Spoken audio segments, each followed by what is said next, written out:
Do you remember when you first discovered glitches in Pokemon? I remember when I did. Summer 1999. At Kingswood Summer Club, Pokemon Red and Blue had been released the previous year, which I guess would make me 8 or 9. The Pokemon craze was in full swing over here in the UK. Every day I packed up my Pikachu Yellow Game Boy Color, Pokemon Red permanently, slotted into the top.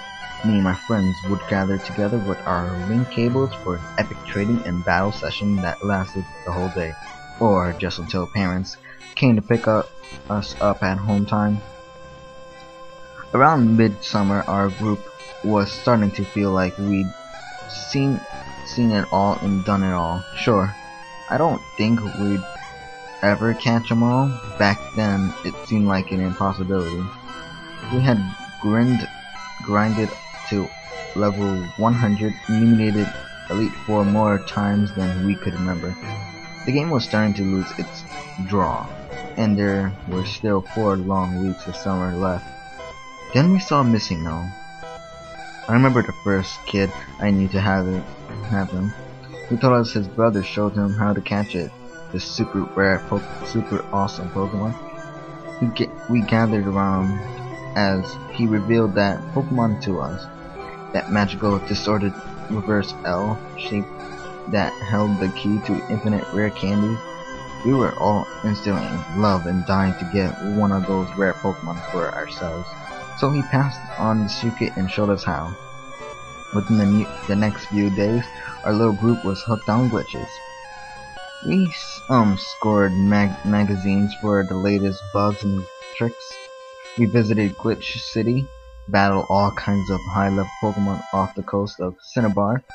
We even caught Mew. But there was no glitch which I've never been able to find a record of since. Funny enough, I can't remember the details of how to pull it out, but I remember the outcome. Glitchlett.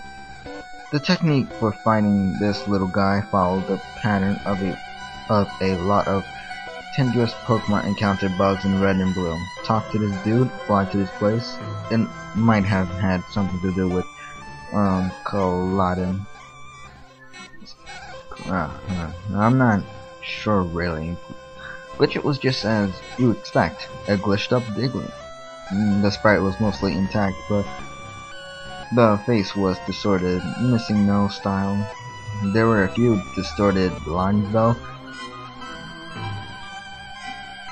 like scan lines, and the cry was a little weird too, although I can't put my finger on what it was. His level was never visible, but we guessed it must have been level 100, as we could hardly put a mark on him while trying to catch him.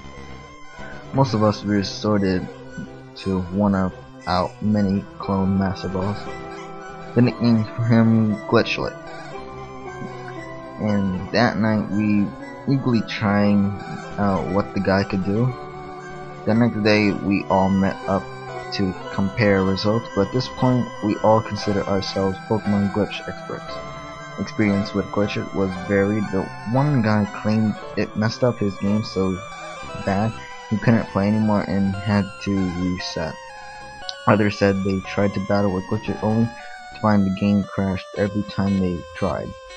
I had the most luck in battles with the new Glitch Pokemon. His only move was Dig, and he couldn't learn any HMs or TMs, even though you'd expect the Diglett to be able to learn against wild Pokemon. Glitchet was a powerhouse. He never lost PP, and together we all KO'd every Pokemon we came across. But the attack itself was odd. It took 2 turns as usual, but after the first turn, he'd be hit with some sort of self-damage recoil. There was no explanation other than Diglett was hurt and that strange cry, but it never made much of a mark on him. Glitch's HP was higher than anything I'd even ever seen. And because it took only 1 dig to destroy any Pokemon, it was never much of a problem. I laid waste to my friend's teams during linked battles, and he soiled the Elite Four. I remember when things got even stranger. I was leveling like teams in the XP, all destroying wild Pokemon with Glitchet seemed the obvious choice, and I'd maxed many Pokemon this way too in the past. I'd woken up early that morning to level especially and had spent all day KOing wild Pokemon at the moment, and I was under my bed covers with my trusty Game Boy Color light. Mom would go mad if she knew I wasn't asleep at this time. Everything was going to plan, and my new team was leveling up beautifully. I must have been concentrating pretty hard because it was too late when I noticed how low Glitchlett's health had become.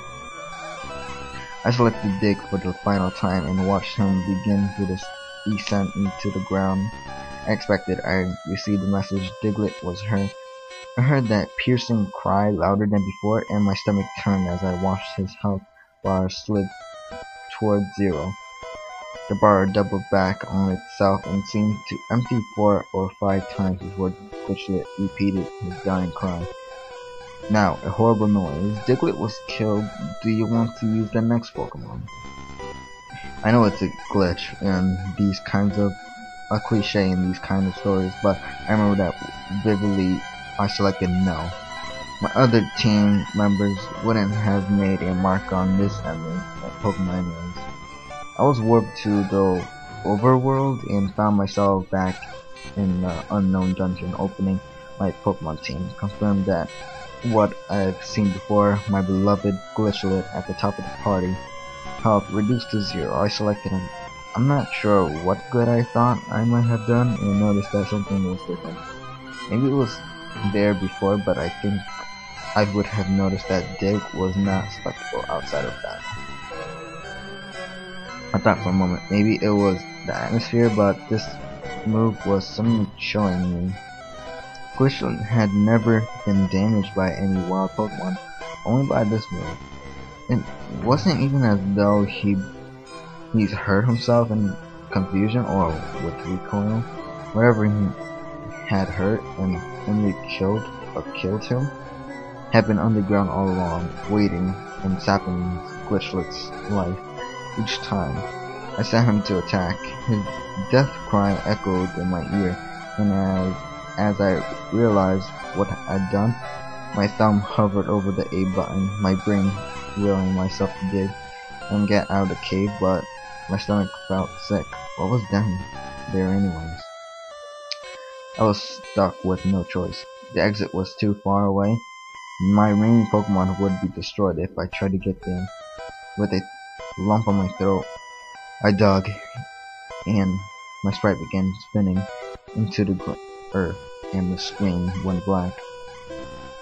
I was surprised when I realized where I was, not the entrance to the cave or even the nearest Pokemon Center, but a glitched out cave, but that I now realize was some kind of bugged version of Diglett's cave.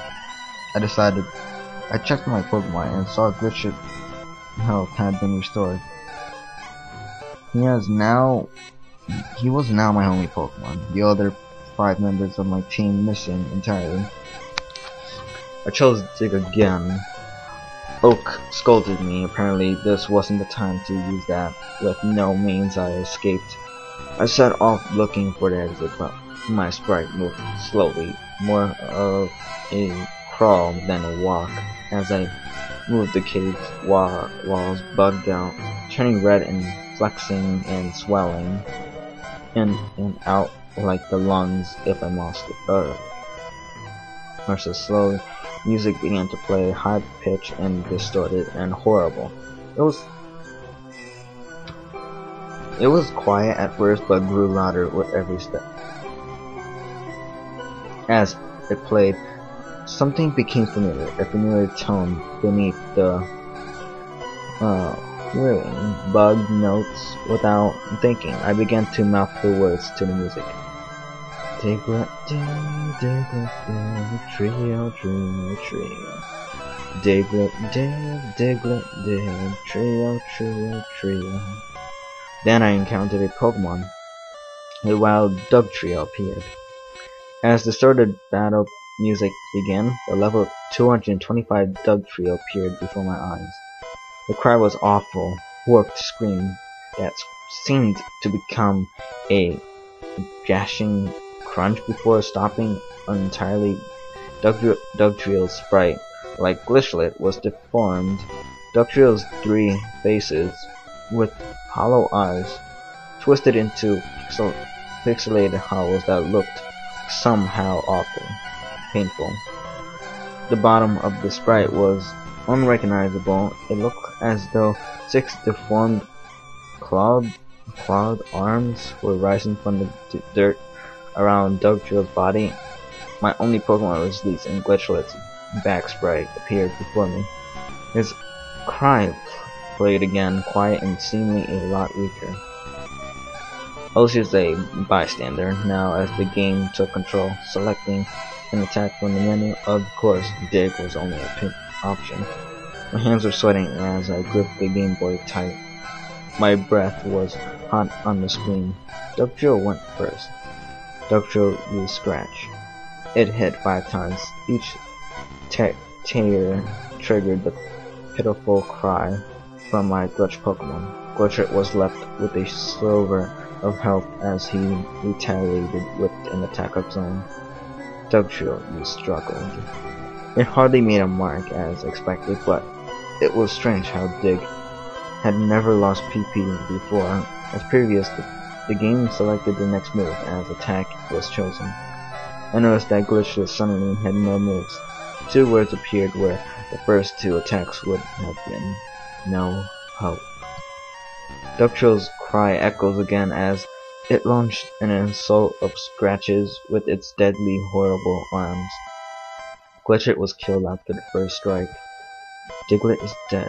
Do you want to continue? I didn't really understand the question, but that didn't matter. No was selected for me, and the battle faded away. Back on the overworld, the walls swelled and glitched before my eyes, and the maddening music began again.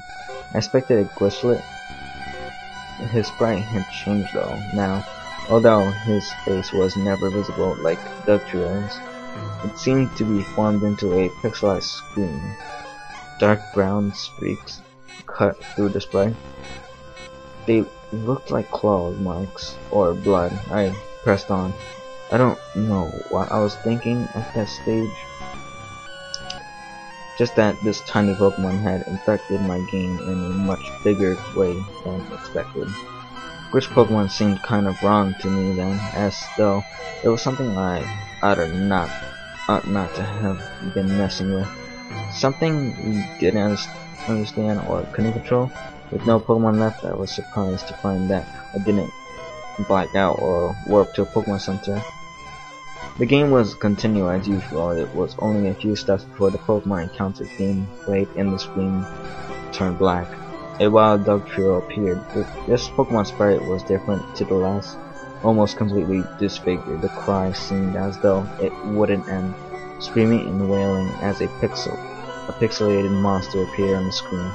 Though the glitches and cut pixels, I could make out the hollow sockets of 8 eyes, 8 trembling claws on hands, and a gaping mouth. With no Pokemon left, my trainer's back sprite faced the glitch head on.